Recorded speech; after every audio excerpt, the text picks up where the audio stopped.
ये गोटे सर्वभारतीय कार्यक्रम जो कि जनजातीय गौरव दिवस कारण आज माननीय प्रधानमंत्री गुजरात रु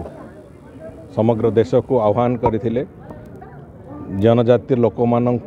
सुरक्षित करके रखेबा परंपरा संस्कृति को सुरक्षित करके रखेबा एवं आगू को नवापाई जहाँ जहाँ आवश्यकता से दृष्टि आम समस्त ये एक लक्ष्य धार्य हो बोली से कथा माननीय प्रधानमंत्री भी कहते एवं विशेष करी कि भगवान बिरसा मुंडांकर जन्म जयंती कारण आम समस्त ये केवल आह्वान नुहे ये एक बड़ लक्ष्य कहले अत्युक्ति हेनी। राज्य रे सरकार भी सामग्रिक भाव में एठी जनजातिर लोक मैंने जो मैंने ओडिशार विभिन्न जिल्ला रे रोचंती तांकर शिक्षा ठू आरंभ करिकी तांको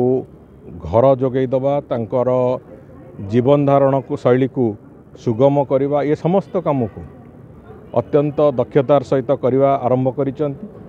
एवं ए 1.5 वर्ष भितर से दिगरे आमर जहाँ सफलता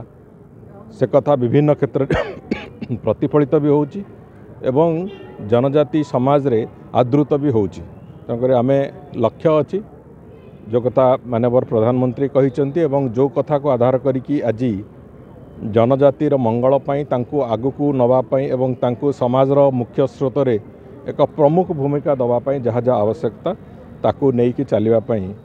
योजना होती तार प्रणयन प्रक्रिया भी आरंभ हो सारी।